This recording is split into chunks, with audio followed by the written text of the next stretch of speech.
I was filling in for my best friend on a blind date. I had on a red mink coat with black stockings, a princess cut hairstyle, smoky eye makeup, and a heavenly eye sticker right between my brows, making an explosive entrance. Just as I was about to belt out a thunder song to scare off my date, I noticed that the man in front of me looked incredibly familiar. He was wearing a white shirt with clean-cut facial features. He blinked in surprise when he saw me, then his eyes immediately softened into a smile. Oh my gosh! Isn't this the elusive CEO from my company? What's it like to have a wealthy best friend? My best friend comes from a wealthy family, but ended up with a college student as a boyfriend. Her family insisted on separating them because they were from different social classes and kept arranging blind dates for her. Since she wasn't keen on handling them, she turned to me for help. I shook my head and quickly replied, "Paige, I'm avoiding blind dates myself. What makes you think I want to deal with this?" Immediately after, transfer notifications started popping up one after another. My friend said, "There will be a generous reward once this is done." For someone like me who's just floating through life, this felt like a windfall. I retracted my previous message, grinned, and replied, "Don't worry, I'll make sure to handle this beautifully." So, in the middle of a summer day over 30 degrees Celsius, I had got the red mink coat my mom wore for her wedding. I put on a wig and did a lively, youthful makeup look. The finishing touch was definitely the heavenly eye sticker between my eyebrows. Looking at myself in the mirror, I almost wanted to go live and blast a song like Thunder to blow everyone away. As I left, I grabbed a pack of my dad's treasured soft Chinese cigarettes from the drawer. In my mind, I envisioned the scene. I'd cross my legs, toss a cigarette at the man across from me, and say, "Want a smoke?" I just didn't believe he wouldn't run away. The restaurant was adorned with glamorous crystal chandeliers casting a soft glow, with elegant music playing in the background, guided by a grinning waiter. I took my seat in the mink coat. I glanced at the time and realized I was early. I should have arrived half an hour late. To kill time, I played a bit of Miracle Nikki on my phone. Then came the sound of a chair scraping as someone sat her day down. Here he comes. I turned off my phone, stuffed my hands in my pockets to grab a cigarette, and looked up in shock. The man looked so familiar. He was wearing a white shirt, had clean-cut facial features, and upon seeing me, he was momentarily stunned, then quickly smiled. Oh my gosh. This man is the CEO who's always been elusive at the company. Leonard Saul, the second son of the Saul family. He's also Mamie Bell's direct superior. I quickly lowered my head, crushing and crumbling the cigarettes in my pocket. I admit, I was completely paralyzed. I wasn't embarrassed on the way here, but now I wished I could just find a hole to crawl into. After a moment of silence, he chuckled lightly. "Are you Paige?" "Paige is my friend's name. What do I do? What do I do?" There's no way out. I had to steel myself and squeak out, yes, I'm Paige. Is it too late to run now?" "Leonard Saul," he said, pushing over the menu with a slow, deliberate tone. "Take a look and see what you like to eat." I hesitated for a few seconds, then pushed the menu back. "You choose. I'm fine with anything." I have to admit, the CEO's composure is impressive. Can he really eat with a face like mine? While he was ordering, I discreetly texted my friend, "Paige, do you know who the blind date is? Are you trying to get me killed?" Waiting without a reply, I angrily turned off my phone and glanced sideways. Through the phone screen, I could see the CEO's face. He looked even better in person than in photos, exuding a rich and elegant aura. I doubt I'll ever be able to climb up to such a man in this lifetime or the next. He seemed to notice me glancing at him, turned his head to look at me, and smiled. "Paige, would you like something to drink?" Suddenly being addressed, I fumbled with my phone. "You came here by car, right? You shouldn't drink if you're driving." The waiter burst out laughing. I was mortified, my face turning red all the way to my ears. I buried my head lower and lower. He handed the menu to the waiter. "Do you find this amusing?" I was stunned, not expecting him to speak up for me. After all, I felt like a total joke. The waiter awkwardly apologized. I waved it off. It's okay. From now on, I decided to speak as little as possible. The food arrived shortly. I ate quietly, hoping this awkward blind date would end soon. Throughout the meal, I could feel his gaze on me. I was on pins and needles. It was like a tailor-made description for me. I seriously suspected the CEO had a thing for quirky behavior, but I had no proof. After the meal, I kept my head down and followed him out. When I heard the total for the bill, I gasped. It was so expensive. It could cover my living expenses for a month. The worst part was, I wasn't even full. As I was leaving, I thanked him and said goodbye. At that moment, it would have been rude not to leave. Just as I turned, he called out, "Let me give you a ride." "A ride? Where to?" "Are you taking me to the Kennan family's old house?" My heart was pounding. and I nervously clutched the mink coat. No need. I'm meeting a friend to go shopping. He chuckled, speaking slowly. You didn't make eye contact with me once. Are you sure you can go shopping like this? I awkwardly adjusted my wig and gave a dry laugh. I really do have plans. Really? He snorted. It seems Paige is not very satisfied with me. I was taken aback. Nodding or shaking my head didn't seem right. I bit my lip, trying to think of how to respond. Leonard Saul's phone rang suddenly. I was relieved the call came just in time to rescue me from this mess. The CEO's phone calls likely involved millions in business. I took a deep breath and tactfully said, "You should go ahead and handle your business. Don't worry about me." He pressed a button on his phone. His tone slightly gritted. "Then you take care of yourself on the way back." After that, he put his phone to his ear and turned to leave. I stared at his retreating figure in shock. Was he upset? Does this mean I ruined the blind date? Right. Yes. Back home, I took off my ghastly makeup and lay in bed, furiously calling my friend. "Paige, don't tell me you didn't know Leonard Saul is the CEO of my company. If I get fired because of you, I'll come to your place and tear you apart." "Paige, stop playing dumb." There was silence on the other end, but I could faintly hear the sound of kissing. I almost bit through my back teeth. "Paige, you treacherous woman." "Hold on, baby. Mamie, good Mamie. I only just found out it was him. Don't be mad. I've got some stuff to handle, but I'll definitely give you a satisfactory explanation on Wicket later." Looking at the call that was abruptly ended, I was fuming. You'd better really have something going on. A Wicket notification popped up with a transfer message. Seeing the amount, my anger instantly cooled down. After receiving the payment, I shamefully smacked my left hand with my right. Serves you right for being greedy.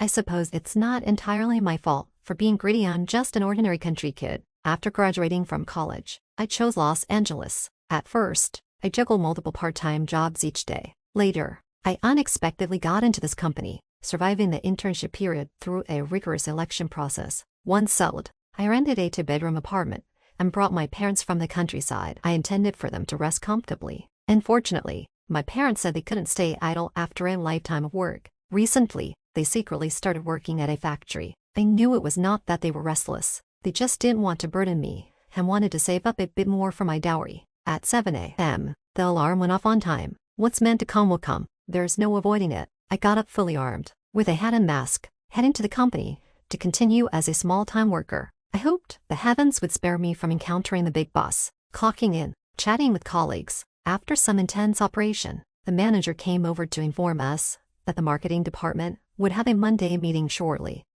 As expected, the heavens don't favor me. Colleagues began whispering, the CEO making his first appearance at a meeting could mean layoffs. I grew increasingly anxious. Although I wore makeup yesterday, it wasn't a face swap. I couldn't attend the meeting with a hat and mask on if I faced him directly. He definitely recognized me. I'd probably get scolded and fired for deceiving him and harming the company's image. Sob.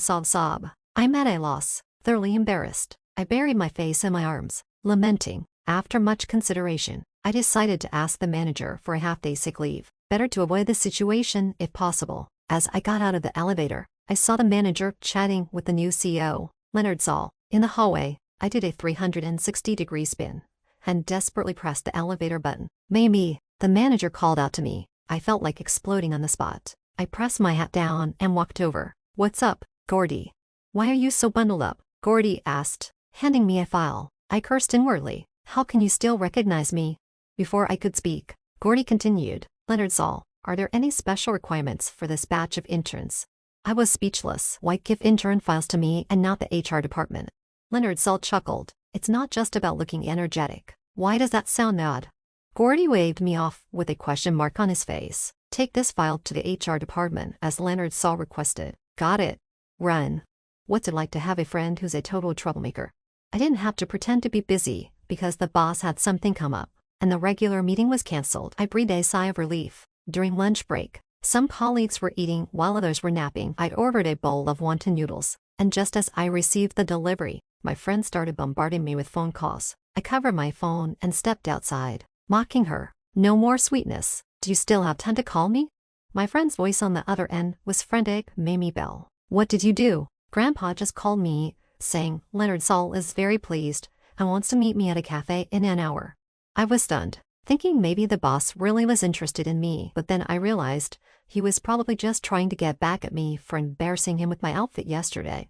My friend was crying dramatically. My boyfriend is so mad. He wants to break up with me. You have to fix this.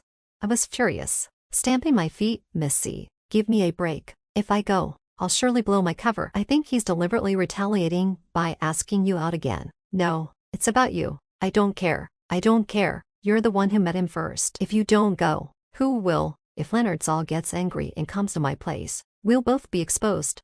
Desperate, I said. Are you trying to drag me down with you? Tage, I really owe you from a past life, and now I'm paying for it. What a mess. I advise everyone, never lie. It takes 100 lies to cover up one. There was no time to go home and change. I ran to the nearby mall and bought a random outfit. I swapped to a sun, had a mask, and hurried to the cafe. Thankfully, it was close to the office, or I'd. At the cafe, I looked around and saw the man I just met this morning. He was wearing a white short-sleeved shirt that showed off his toned, fair arms. As luck would have it, he looked up and our eyes met. He smiled. I walked over and sat her down, quickly switching to my Ellie persona. Leonard Saul, you took time out of your busy schedule to meet me.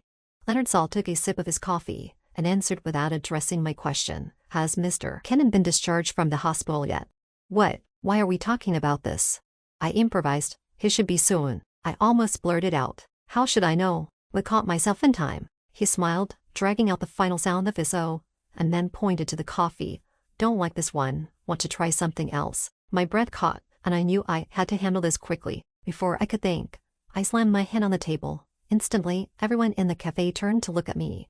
I waved my hands and lowered my voice. Look, I'll be honest. I really don't want to go on a blind date. Besides, someone like you must have no shortage of admirers, so I hope you can understand and keep this a secret from Grandpa. He crossed his arms with a cryptic smile and teased. How do you know I don't have any? If you truly aren't interested in a blind date, then I apologize for the intrusion. Hearing that, I was thrilled and said, thanks, Leonard Saul. Bye-bye. See you around.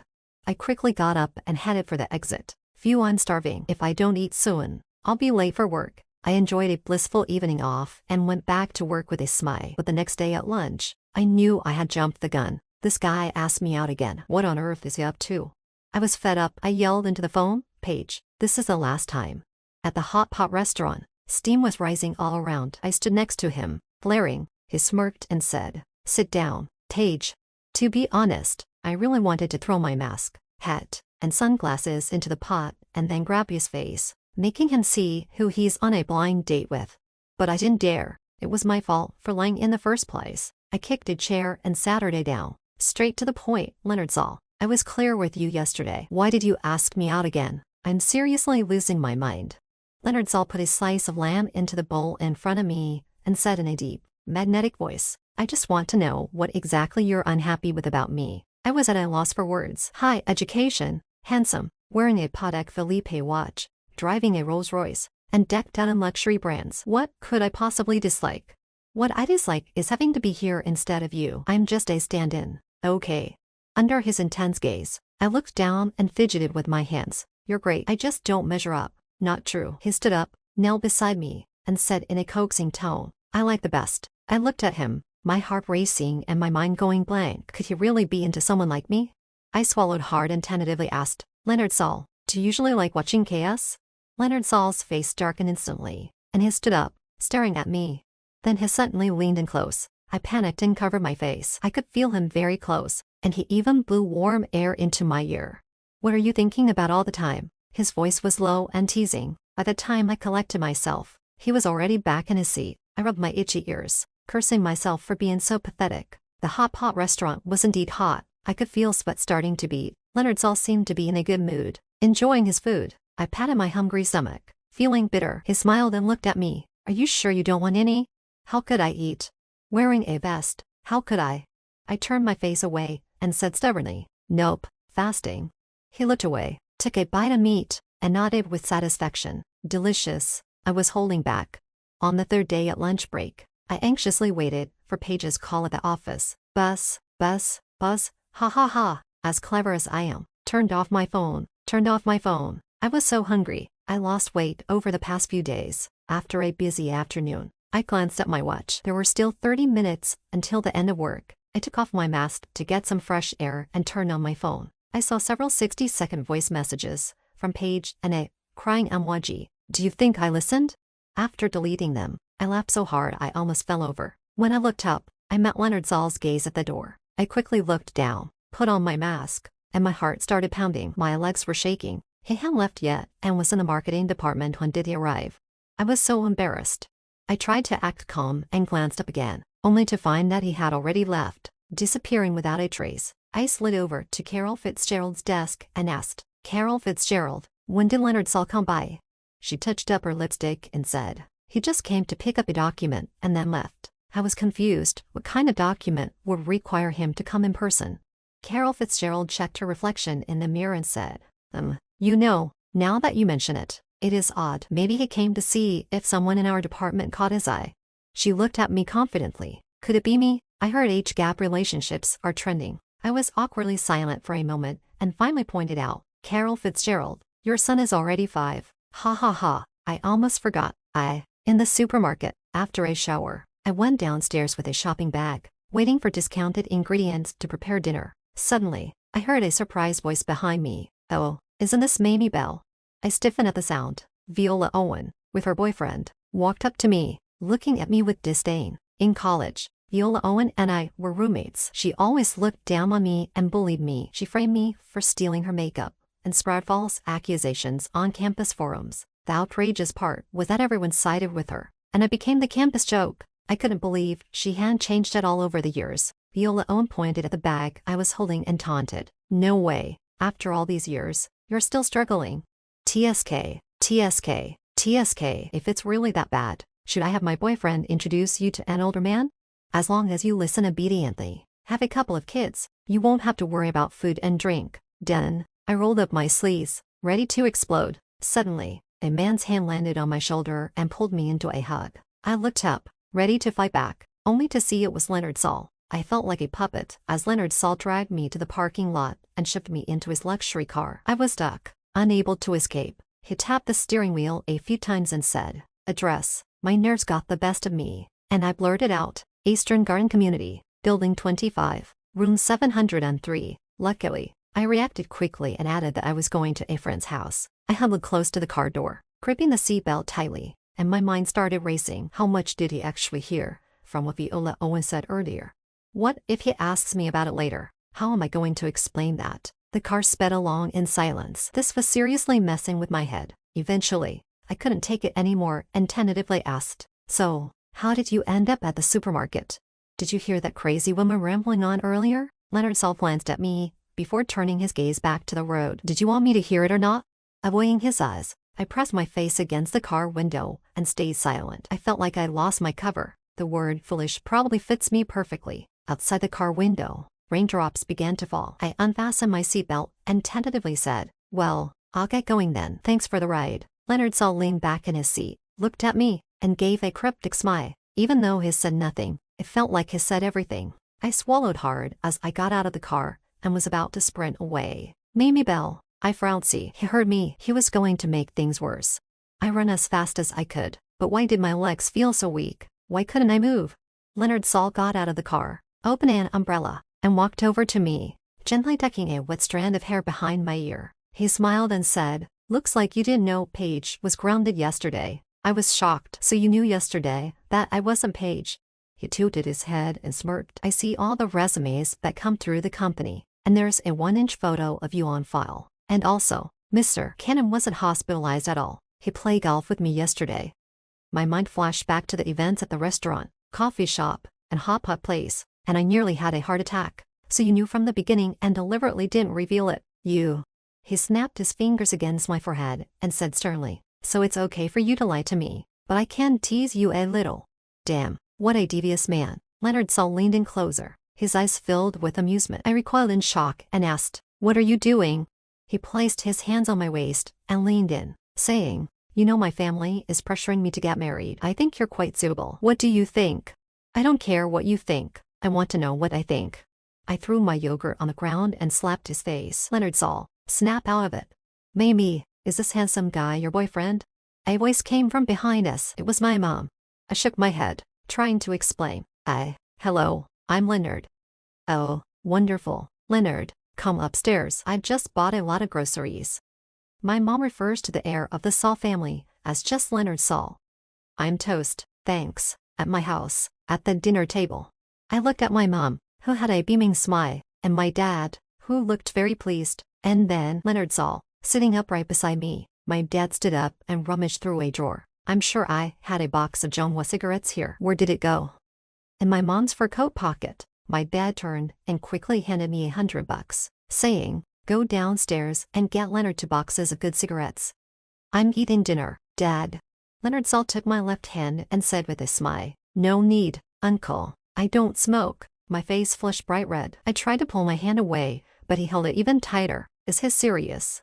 Leonard Saul suddenly turned to me and said, I didn't bring a gift this time, since I was in a rush. Next time Mamie brings me over, I'll definitely make it up to you. I caught the underlying meaning of his words and was left speechless, but my parents were overjoyed and extremely satisfied. Oh, Leonard, just being here is enough. You don't need to bring anything. My dad agreed. Yes, the house has everything. If you want anything next time, just let Mamie Belle know. Leonard Saul agreed with a smile, seeing them so happy and content. I closed my eyes. I'm the real fool here. I expected my mom to ask typical nosy questions about family and business, but she didn't. After Leonard Saul left, I washed the dishes while asking my mom about it. According to her, having someone interested in you is already great. Who am I to be picky?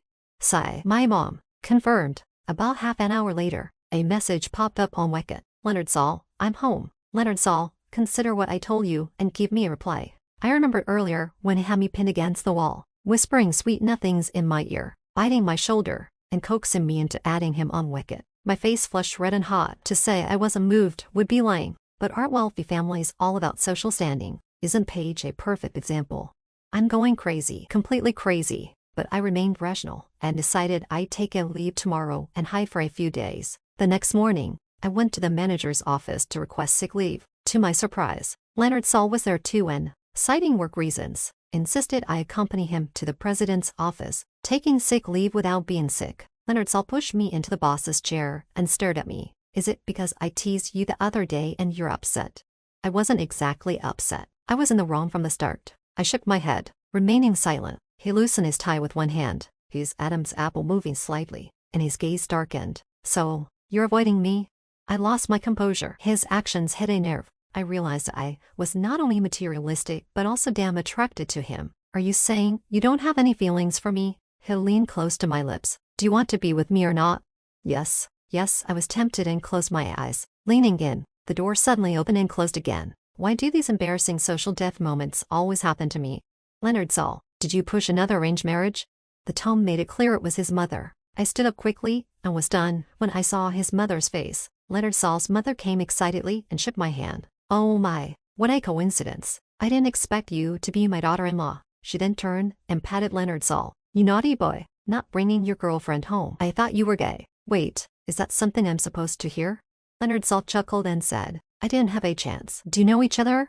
Not really. Just recently, I saw her in a luxury car, being scammed by an old man on the street. She was about to transfer money via Wicket, but the old man claimed he only accepted cash. I stepped in, stared the old man, and gave him $300 to settle the matter. She offered to treat me to dinner, but I declined as I was in a hurry. I didn't know this sweet and naive woman was Leonard Saul's mother. I followed Leonard Saul and his mother out of the company, pretending to report on work. In the restaurant, his mother fed me constantly and kept pushing the idea of marriage. This wasn't how I imagined it at all. Where were the talks about social standing and the evil mother-in-law?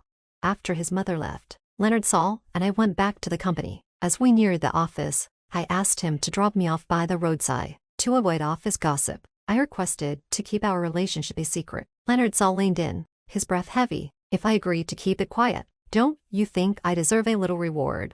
I quickly kissed his face, and as I was about to get out of the car, he pulled me back. I looked at him in confusion. Leonard Saul pointed to his lips and said slowly and softly, a kiss, right here. My heart raced, and I tried to stay calm. No, what if someone sees us? He smiled, gave me a quick, tender kiss, and ruffled my hair. Go on, and wait for me after work. Sweet romance. Finally it's my turn. As the end of the workday approached, Leonard Saul and his assistant brought coffee and desserts. I was shocked and kept blinking at him. Wasn't it supposed to be a secret? He gave me a small nod, and I felt relieved. With no concrete progress, I didn't want office gossip. My colleagues whispered excitedly, and Carol Fitzgerald took the lead. Leonard Saul is in a good mood. Could it be that he's dating someone? He was silent for a moment. Yes, my girlfriend said it should be kept confidential in the office. Colleagues gasped. OMG, could it be someone from our department? I felt my heart leap into my throat. Leonard Saul shook his head and walked towards the exit. Just before leaving, he turned around and teased, Mamie Belle, my mom said she wants me to bring you home for dinner sometime. Let me know when you're available. Perfect. The last time I felt this speechless was during the previous incident. On that Saturday, when my friend's grounding ended, she came over to my house immediately. She burst into tears, complaining about how Leonard Saul was so manipulative and had sent someone to her grandfather's place. She also said her little puppy brother had cheated on her while she was grounded. I was about to offer some comfort when she said, it doesn't matter. I found an even younger and cuter one. 666. Finally, she boldly demanded that Leonard Saul and I take her out to dinner because she was our matchmaker. I clapped my hands and feet in admiration for her shameless spirit. Leonard Saul suddenly sent a wicked message, saying he was on his way to my house. I immediately hailed a taxi, went downstairs, and shoved Paige inside. I'm going on a date with my boyfriend. Mamie, you're neglecting your friends for love.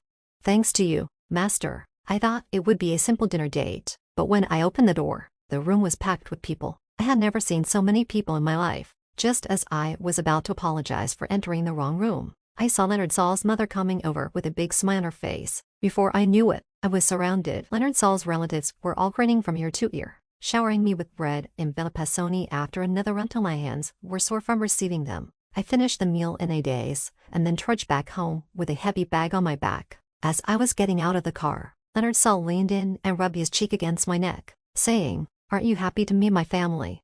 No, I quickly replied. It's just that the time felt short and a bit unreal. He looked up with a self-deprecating smile. If you knew how much I like you and how badly I want to marry you, you wouldn't think that way. He then pulled me into a tight hug. Mamie Belle, do you believe in love at first sight?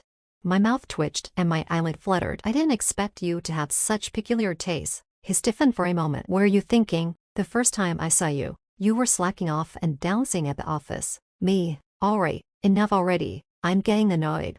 My parents came back that evening, so Leonard Saul and I had to cancel our weekend plans on short notice. The next morning, I woke up to an unusually loud commotion outside. With my hair in a disheveled mess, I went out to see what was going on. Turns out, Leonard Saul was so obsessed with me that he brought his family over with bags and boxes to formally propose. I went over to greet the elders one by one, and then stood next to Leonard Saul, playfully pinching his side. Leonard Saul held my hand, looked down, and said, A life without being pressured to marry isn't complete. There was some truth to that, so I fell silent. With my family's urging, Leonard Saul and I got our marriage license on Monday and set a wedding date. In adult relationships, it's just one last step. When I got to work, my colleagues immediately started asking me for wedding candy. I was surprised. How did you find out? Carol Fitzgerald said. Oh, didn't you see the company group chat? I pulled out my phone and checked. The marriage certificate photo was posted in the group, and Leonard Saul had sent out a bunch of red envelopes.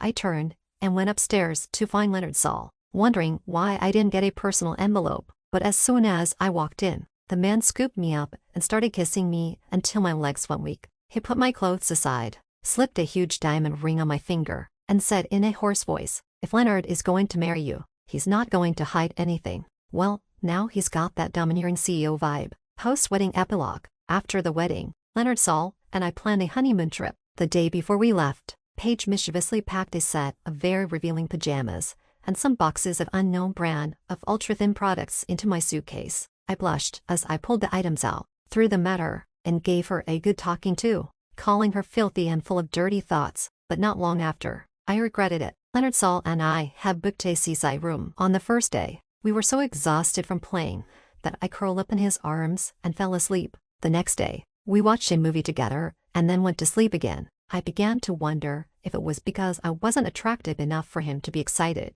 I should have brought those pajamas after all. On the last day, I was packing up and found the unknown products had fallen out. Damn it, I thought I'd taken them out. Leonard Saul picked them up before me, with a knowing smile. He picked me up and tossed me onto the bed, saying, No wonder I felt like you were unhappy. Are you blaming me? I pressed my hands against his chest, blushing furiously, and denied it 3 times. I didn't. It wasn't me. It was Paige. Leonard Saul gave me a look that said, Don't explain. I don't believe you. He chuckled softly. I was worried you'd be too tired to move. so I didn't touch you. Looks like it's time to take care of this now. He shoved the box into my hands and said, "Open it." Then he leaned down and kissed me deeply. Relax. Just think of it as a world tour. Leonard Saul, you little tormentor. This story is now complete. Feel free to subscribe to the channel for the latest content, with a new novel update every day.